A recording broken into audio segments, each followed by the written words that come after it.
गांव का चौक। राजू अपने ठेले के पीछे खड़ा है। ठेले पर एक बड़ा और चमचमाता बोर्ड लगा है, राजू का स्पेशल मटन फ्राइड राइस, सिर्फ 10 रुपए। पास ही सीता अपनी सब्जियों की टोकरी के पास बैठी है और टमाटरों को कपड़ों से पोंछ रही है।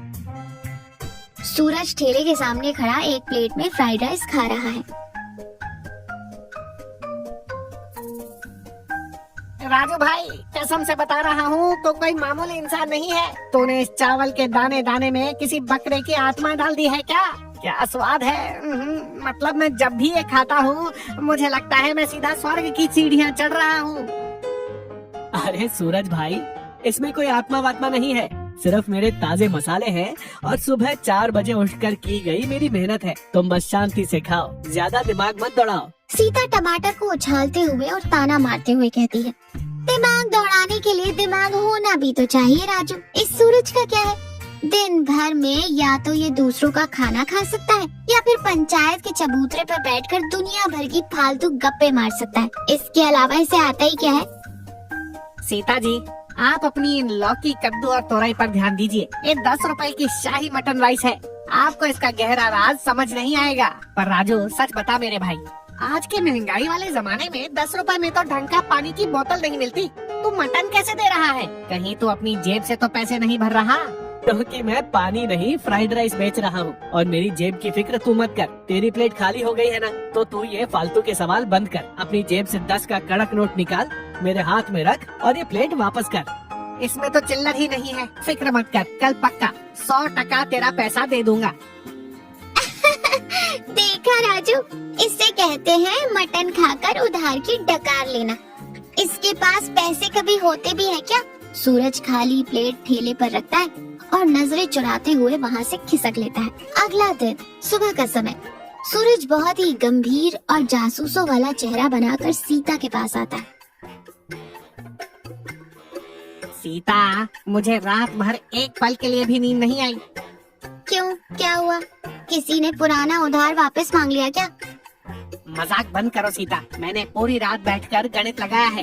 1 किलो मटन बाजार में आता है 800 रुपए का। उसके बाद अच्छे वाले चावल, तेल, गैस का खर्चा और मसालों का पैसा अलग। इन सबको मिला ले तो एक प्लेट की कीमत कम से कम 50-60 रुपए होनी चाहिए। और हमारा राजू बाबू वो पूरी प्लेट मटन राइस सिर्फ 10 रुपए में दे रहा है। ये तो गणित के भी बाहर है और अर्थशास्त्र के भी। इस सब में पक्का कोई बहुत बड़ी गड़बड़ है। किस तरह की गड़बड़? वो बेचारा लड़का रोज सुबह 4 बजे उठकर काम करता है, दिन भर पसीने में नहाता है। वो किसी के घर में चोरी चकारी नहीं करता। तुझे उसे देखकर इतनी जलन क्यों होती है रे? जलन नहीं सीता, ये मेरी सामाजिक जिम्मेदारी है। तू ही सोच, वो मटन कहाँ से लाता है? कहीं वो रात के अंधेरे में लोगों की मुर्गियों पर मटन का लाल रंग तो नहीं पोत देता? या फिर वो कोई जादू टोना, कोई जड़ी बूटी मिलाता है जिससे लोगों को लत लग जाए? मुझे इसके पीछे का राज जानना ही होगा। आज रात में उसके घर जाऊंगा और रंगे हाथों पकड़ूंगा। सूरज, तू किसी दिन अपनी फालतू की जेम्स बॉन्ड वाली जासूसी के चक्कर में बहुत बुरी तरह मार खाएगा। उससे उसका काम करने दे और तू भी कोई ढंग का काम ढूंढ ले। ये पेट और स्वाद का सवाल है सीता जी। मैं जा रहा हूँ सच्चाई का पता लगाने। सत्य की जीत होकर रहेगी।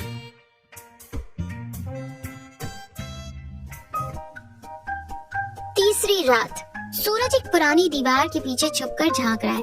वहीं राजू एक बड़े से बर्तन में कुछ उबाल रहा है। लकड़ी की आग जल रही है। राजू एक बड़े चम्मच से उसे चला रहा है।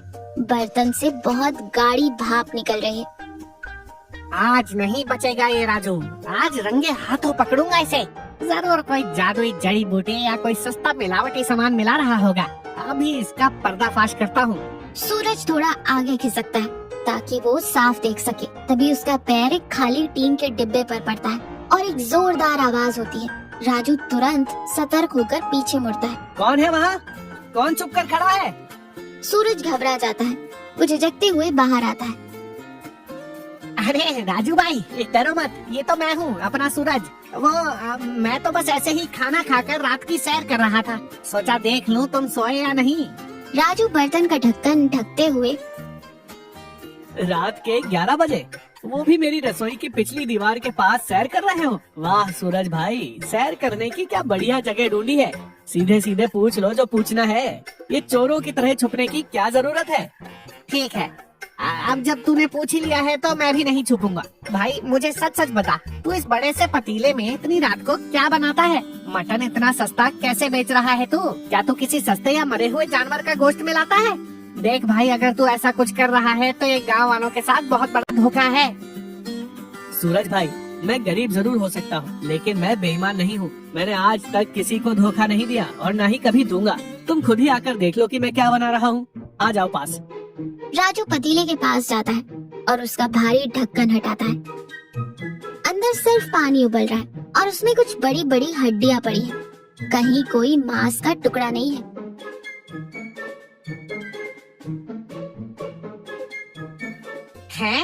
ये क्या है? इसमें तो सिर्फ हड्डियां हैं, वो भी सूखी हुई। बोटियां कहाँ हैं? यही तो मेरा राज है सूरज भाई। मैं फ्राइड राइस में मटन की बोटियां नहीं डालता हूँ। मैं रोज शाम को कसाई की दुकान पर जाता हूँ, वहाँ से वो बची हुई हड्डियाँ और थोड़ा सा फैट ले आता हूँ, जो वो लोग फेंक देते हैं या फिर 10-20 रुपए किलो में दे देते हैं। मैं उसे पूरी रात धीमी आंच पर उबालता हूँ। इससे मटन का सारा स्वाद, सारा सूप इस पानी में आ जाता है। फिर अगले दिन मैं इसी सूप में चावल पकाता हूँ। मतलब तू मटन राइस नहीं, मटन के स्वाद वाला राइस बेचता है। पर फिर तू उसे अपने बोर्ड पर मटन फ्राइड राइस क्यों लिखता है? क्योंकि उसमें मटन का ही अर्क तो है। मैं किसी से ये बात कभी नहीं छुपाता। जो भी मुझसे पूछता है मैं उसे यही सच्चाई बताता हूँ। लेकिन ये राज मैं तुम्हें कल चौक पर सबके सामने समझाऊंगा। अभी मुझे अपना काम करने दो और तुम जाकर सो जाओ। सूरज कुछ समझ नहीं पाता और वहाँ से चला जाता है। राजू अपने ठेले पर काम कर रहा है। सीता अपनी दुकान पर है। सूरज वहाँ खड़ा है, लेकिन आज वो हमेशा की तरह बकवास नहीं कर रहा। सीता, राजू सच में बहुत चालाक और होशियार है। वो मटन के बिना ही मटन का पूरा स्वाद दे रहा है। क्या गजब का दिमाग लगाया है बंदे ने। मैंने तुझे कल ही कहा था ना, वो लड़का अपनी मेहनत की खाता है, किसी की चोरी या बेईमानी नहीं करता। तभी वहाँ हरी आता है। हरी के कपड़े मैले हैं, मिट्टी से सने हुए। उसके चेहरे पर दिन भर की कड़ी धूप और भारी थकान साफ दिख रही है। उसके कांपते हाथों में कुछ मुड़े तोड़े 10 के नोट और सिक्के हैं। राजू बेटा, मुझे 1 प्लेट राइस दे दे। सुबह से कुछ नहीं खाया, पेट में चूहे कूद रहे हैं। अरे हरी काका, आइए आइए, यहाँ छाव में बैठिए।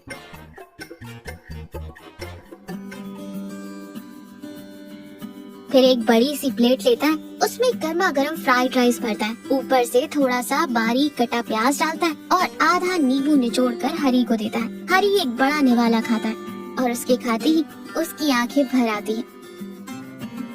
बेटा, मेरे जैसे दिहाड़ी मजदूर की दिन भर पत्थर तोड़ने के बाद की कमाई सिर्फ 150 रुपए होती है। अगर मैं 200 रुपए का असली मटन खाने किसी होटल में बैठ जाऊं, तो मेरे बच्चे रात को भूखे सोएंगे। पिछले 3 साल से मटन का स्वाद कैसा होता है ये मैं भूल चुका था, लेकिन तेरे 10 रुपए के चावलों ने मेरी वो इच्छा, वो मुराद पूरी कर दी। इस खाने में वो ताकत है जो मुझे कल फिर से धूप में मजदूरी करने की हिम्मत देती है। भगवान तुझे हमेशा खुश रखे। हरी शांति से अपने चावल खाने लगता है। राजू बहुत ही संतुष्टि से मुस्कुराते हुए उसे देख रहा है। सूरज और सीता ये सब चुपचाप देख रहे हैं। देख लिया सूरज भाई, ये है मेरा असली राज। बड़े बड़े होटलों में अमीर लोग मटन खाते हैं, लेकिन ये हरी काका जैसे लोग जो हमारे गांव की सड़कें बनाते हैं, हमारे लिए घर बनाते हैं, वो कहाँ जाएं अपना शौक पूरा करने। मैं सिर्फ 10 रुपए में उन्हें वो एहसास देता हूँ, वो खुशी देता हूँ जिसके वो हकदार हैं। और मैं इसमें भी 2 रुपए बचा लेता हूँ, जिससे मेरी बूढ़ी माँ की दवाइयाँ आ जाती हैं। और जो इन गरीबों की दुआएं मिलती है ना सूरज भाई, उसका कोई हिसाब नहीं लगा सकता। राजू भाई, मुझे माफ कर दे यार। मैं तुझे बहुत चालाक और बेईमान समझ रहा था। मुझे लगा तू कोई फ्रॉड है, लेकिन तू तो एक इंसान नहीं, एक चलता फिरता मंदिर है भाई। तूने साबित कर दिया कि बिजनेस सिर्फ दिमाग से और मुनाफे के लिए नहीं, बल्कि दिल से भी किया जाता है। तेरा दिल बहुत बड़ा है।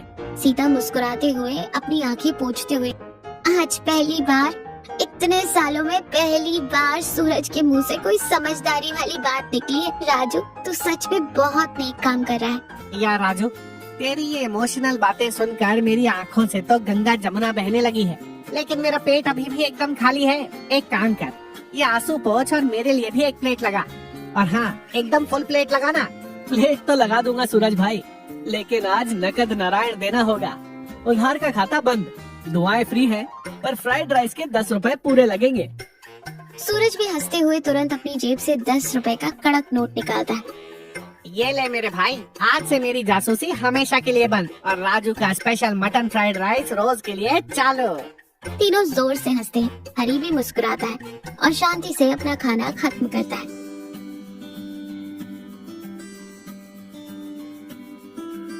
तो देखा, सच्ची सफलता और सुकून सिर्फ पैसा कमाने में नहीं है, बल्कि अपनी सूझबूझ और हुनर से दूसरों के चेहरे पर खुशी लाने में है। जब आप अपना काम ईमानदारी और इंसानियत के साथ करते हैं, तो उसमें सफलता और बरकत अपने आप ही आ जाती है।